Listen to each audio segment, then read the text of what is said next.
पिछले दिनों हरियाणा की बेटी 21 वर्षीय निकिता, जिसकी सड़क के बीचों बीच निर्मम हत्या कर दी जाती है और हत्यारा तौफीक, लव जिहाद का शिकार हुई नितिका, जिसका आरोपी तौफीक पुलिस द्वारा गिरफ्तार भी कर लिया गया है और हत्या की पूरी सीसीटीवी फुटेज पूरे देश ने देखी है, सभी न्यूज़ चैनल पर चलाई गई। उसके बावजूद भी परिवार को अभी तक आरोपी के लिए सज़ा का इंतजार। नितिका के भाई और पिता दोनों ने लगाई गुहार कि 15 साल तक क्यों करें इंतजार, जब सीसीटीवी फुटेज में सब कुछ है साफ, किसने की हत्या, कैसे चलाई गोली। इसी को लेते आज अमृतसर में उत्तर प्रदेश कल्याण परिषद द्वारा इसका विरोध किया गया और हत्यारों के लिए फांसी की मांग की गई। बात सिर्फ फांसी की मांग की नहीं है, बात यहाँ सियासत की भी है। जी हाँ, कोई भी हादसा होता है देश में तो उसके लिए सियासत करने वाले बड़े बड़े नेता, हम बात करें राहुल गांधी की, बात करें सोनिया गांधी की, बात करें केजरीवाल की, बड़े बड़े नेता सियासी लोग दौड़ उठते हैं, लेकिन इस निकिता की हत्या पे क्यों चुप?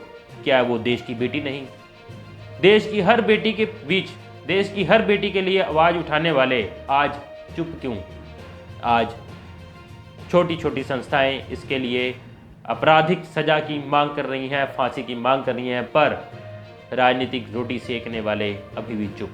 तो ये देश की जनता करे फैसला कि मांग इंसाफ की होती है या राजनीति की। ये राजनीतिक पार्टियां नाइंसाफ के लिए मांग करती हैं, सिर्फ तो सिर्फ अपनी पॉलिटिकल पार्टी के लिए मांग करती हैं। इनका एक ही उद्देश्य होता है, अपनी पार्टी का एजेंडा।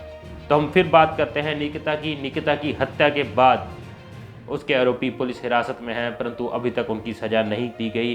परिवार वालों की मांग है कि उनको सज़ा जल्द दी जाए। जब सब कुछ सीसीटीवी में साफ है तो उसके बावजूद भी सज़ा में देरी क्यों? उसी को लेते उत्तर प्रदेश कल्याण परिषद द्वारा आज अमृतसर में इसके विरोध में नारेबाजी भी की गई और आरोपियों के लिए फांसी की सजा मांगी गई। वहीं समाज सेवी शिवराज ग्रोवर ने न्याय प्रणाली की निंदा की और साथ में प्रशासन को अपने कानून व्यवस्था बनाए रखने के लिए भी कहा। तो हम रुख करते हैं इस खास रिपोर्ट की ओर।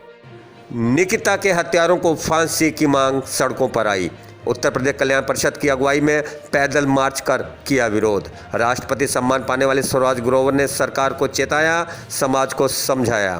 फैक्ट्रियों में काम करने वाले मजदूर सड़कों पर उतरे फांसी की मांग को लेकर।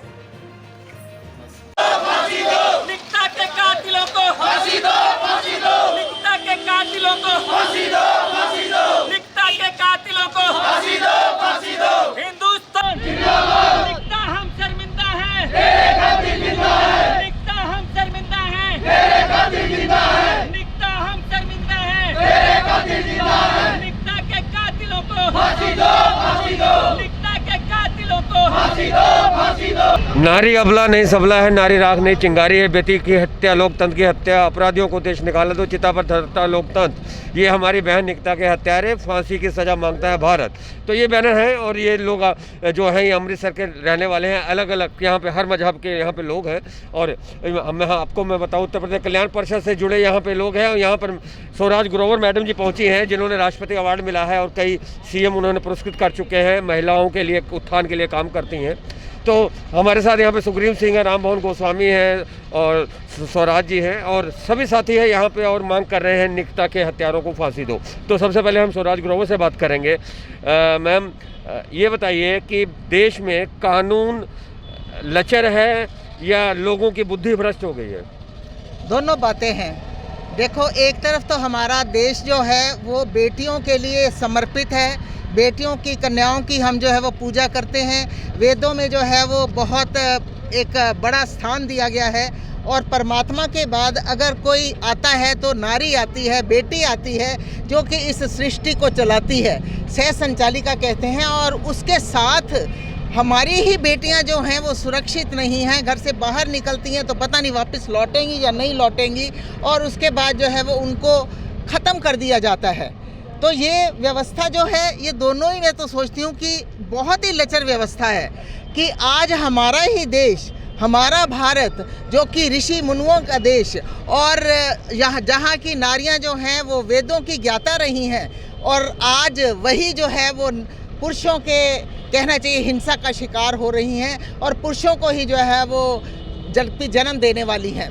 तो ये एक मैं सोचती हूँ कि बड़ा कड़ा कदम उठाया जाना चाहिए, फांसी तो होनी ही चाहिए। और साथ ही जो है हम ये भी सोचें कि कहाँ हम भी जो हैं वो गलती पर हैं, कहाँ हमारे में भी कमी है, क्योंकि क्यों नहीं लड़कों को, बेटों को जो है संस्कारों की शिक्षा दी जाती, क्यों नहीं वो संस्कारों की शिक्षा घर से शुरू होती, और वो जो शिक्षा है वो माता की गोद से शुरू होती है। माता जो है उसकी गोद प्रथम पाठशाला है, सुसंस्कारशाला है। क्यों नहीं उसको ये समझाया जाता कि हर लड़की जो है वो तुम्हारे लिए माँ के समान है, बेटी के समान है, बहन के समान है। तो उसके बाद पाठशाला का भी नंबर आता है। आजकल पाठशालाएं जो हैं वो बिज़नेस का रूप बन गई हैं। वहाँ पर भी जो है आपस में आप देखते ही हैं गुरु शिष्य की जो है वो क्या परंपरा है, और सब कुछ जो है वो बिकाऊ होता चला जा रहा है। अगर ऐसा होता, मान लो अगर हमारे कॉलेजों में, स्कूलों में भी शिक्षा संस्कारिक दी जाती, तो ये सब कुछ रोज़ जो कांड हो रहे हैं, और हमारी बिटिया जो निकिता को इस तरह से चलते हुए सबने देखा, उसको किस तरह से जो है गोलियों के साथ बौछार करके और उसको जो है वो ढेर कर दिया गया। बहुत दुख होता है, बहुत ही दुख होता है। मुझे तो ऐसा लगता है कि क्या कर डालें हम उस बेटी के लिए, उसको न्याय दिलाने के लिए। अब जिनकी बेटी गई उनकी माँ से पूछिए, उसके पिताजी से पूछिए, उनके भाइयों से पूछिए, बहनों से पूछिए कि उनके ऊपर कितनी हृदय विदारक समस्या जो है वो आई है, कितनी मुश्किल से बच्चे जो हैं वो पैदा होते हैं, कितनी मुश्किल से माता पिता जो है वो अपना पेट काट कर उसको जो है वो बड़ा करते हैं, उनको कॉलेज में लाते हैं। उनके सपने होते हैं कि ये बच्चे जो हैं ये हमारा शीर्ष करेंगे, हमारा सिर ऊंचा करेंगे और हमारी ढाल बनेंगे, नौकरी करेंगे, और उसके बाद जो है वो पूरे परिवार को समेट लेंगे। और यहाँ क्या हुआ, जिसके ऊपर इतने सारे सपने थे, जो एक घर की ढाल बनने वाली थी, उसको जो है उस चकनाचूर कर दिया और ढेर कर दिया। तो जिस तरह से इन्होंने हमें बताया, सबसे बड़ा संस्कार हमें अपने कोख से, घर से मिलने चाहिए, और ये घटना बड़ी निंदनीय है। तो हम सुग्रीव सिंह से बात करेंगे और उनसे हम जानेंगे कि आखिर आज उन्हें अपने साथियों के साथ ये जो आपने रोष प्रदर्शन किया है, क्या मांग करते हैं आप? हमारी मांग ये है कि सारे हिंदुस्तान में सबको पता है कि पुराने ज़माने में हमारे देवी देवताओं ने एक श्लोक निकाला था, जत्र नार्य पूजन्ते तत्र देवता रमन्ते। लेकिन इस समय हिंदुस्तान के अंदर ये उसका उल्ट हो गया है कि जहाँ नारियों की पूजा होने चाहिए वहाँ अब राक्षस लोग घूम रहे हैं, राक्षस के भेष में नारियों का अपमान कर रहे हैं। ऐसे लोगों के खिलाफ सरकार को सख्त होना चाहिए। सरकार में राजनीति छोड़ के और भेदभाव छोड़कर हिंदुस्तान के लिए, हिंदुस्तान के बारे में सोचना चाहिए।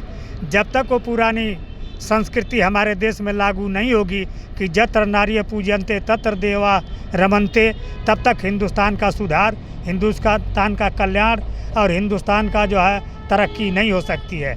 इसलिए देश के लोगों को और देश के राजनीतिक नेताओं को आपसी भेद भुलाकर एक दूसरे के ऊपर लक्षारोपण, ऐसे कामों में भी राजनीति करना, ये बिल्कुल जो है कृतज्ञ काम है।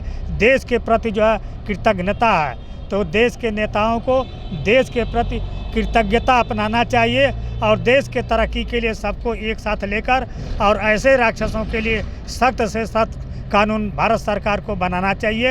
यही हमारी भारत सरकार से और प्रांतीय सरकारों से भी अनुरोध है कि अपने अपने स्टेट में और भारत देश के सरकार को अपने देश के तरक्की के लिए सख्त से सख्त अपना कानून बनाए, ताकि नारियों की और सारी लोगों की हिंदुस्तान में इज्जत हो और देश हमारा बदनामी से बचे।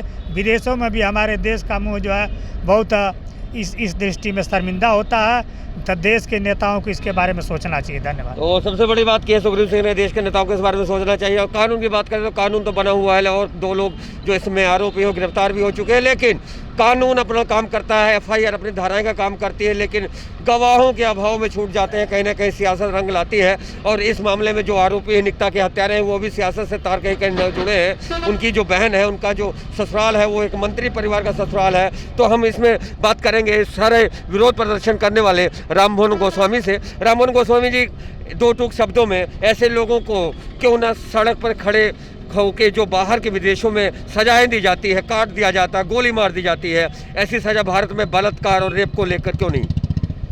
इसके लिए कहीं ना कहीं हम लोग खुद दोषी हैं और संविधान भी हम लोग बनाते हैं और सरकार भी हम ही लोग बनाते हैं। पर सच्चाई ये है कि अगर संविधान और सरकार संवैधानिक कार्यप्रणाली के तहत ना चले तो जिस तरह हम शास्त्रों का अध्ययन करते हैं उसी तरह हमें ज़रूरत पड़ने पर शस्त्र भी उठाना चाहिए अपनी माँ बहन बेटियों के लिए, मातृशक्ति की रक्षा के लिए।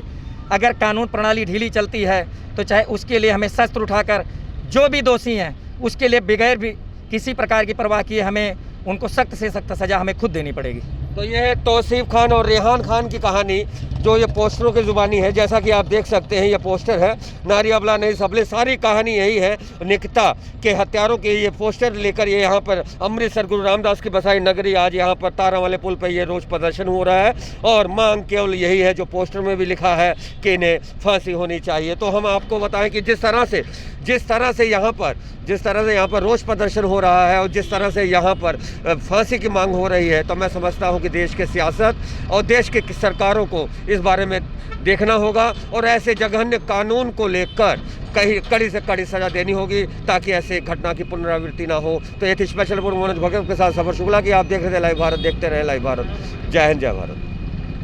ਸਤਿ ਸ਼੍ਰੀ ਅਕਾਲ ਜੀ ਸਾਰਿਆਂ ਨੂੰ। ਮੈਂ ਹਾਂ JP Singh Cambridge international academy ਤੋਂ। ਕੋਵਿਡ-19 ਦੀ ਮਹਾਮਾਰੀ ਤੋਂ ਬਾਅਦ UK, USA, Canada, Australia student visa ਦੇ ਨਿਯਮਾਂ ਵਿੱਚ ਆਇਆ ਹੈ ਵੱਡਾ ਬਦਲਾਅ। ਜੇਕਰ ਤੁਸੀਂ ਵੀ ਇਹਨਾਂ ਕੰਟਰੀਆਂ ਦੇ ਵਿੱਚ ਸਟੱਡੀ ਵੀਜ਼ਾ ਅਪਲਾਈ ਕਰਨ ਬਾਰੇ ਸੋਚ ਰਹੇ ਹੋ ਤਾਂ ਕੈਂਬਰਿਜ ਇੰਟਰਨੈਸ਼ਨਲ ਅਕੈਡਮੀ ਦੀ ਐਕਸਪਰਟ ਟੀਮ ਤੋਂ ਸਲਾਹ ਲੈਣਾ ਨਾ ਭੁੱਲਣਾ, ਕਿਉਂਕਿ ਕੈਂਬਰਿਜ ਇੰਟਰਨੈਸ਼ਨਲ ਅਕੈਡਮੀ ਕੋਲ ਹੈ ਪਿਛਲੇ 13 ਸਾਲ ਦਾ ਵੱਡਾ ਤਜਰਬਾ, ਜਿਨ੍ਹਾਂ ਦੀ ਮਦਦ ਦੇ ਨਾਲ ਹਜ਼ਾਰਾਂ ਹੀ ਪੰਜਾਬ ਦੇ ਨੌਜਵਾਨ ਵਿਦੇਸ਼ ਦੇ ਵਿੱਚ ਆਪਣਾ ਚੰਗਾ ਭਵਿੱਖ ਬਣਾ ਚੁੱਕੇ ਨੇ। ਜੇਕਰ ਤੁਸੀਂ ਵੀ ਵਿਦੇਸ਼ ਪੜ੍ਹਾਈ ਵੀਜ਼ੇ ਤੇ ਜਾਣਾ ਚਾਹੁੰਦੇ ਹੋ ਤਾਂ ਸਕਰੀਨ ਤੇ ਡਿਸਪਲੇ ਹੋ ਰਹੇ ਨੰਬਰ ਤੇ ਕਾਲ ਕਰਕੇ ਤੁਸੀਂ ਮੈਨੂੰ ਅੰਮ੍ਰਿਤਸਰ ਤੇ ਜਲੰਧਰ ਆਫਿਸ ਦੇ ਵਿੱਚ ਮਿਲ ਸਕਦੇ ਹੋ ਔਰ ਅਸੀਂ ਕਰਾਂਗੇ ਤੁਹਾਡਾ ਵਿਦੇਸ਼ ਦੇ ਵਿੱਚ ਪੜ੍ਹਾਈ ਕਰਨ ਦੇ ਸੁਪਨੇ ਨੂੰ ਸਾਕਾਰ। ਧੰਨਵਾਦ।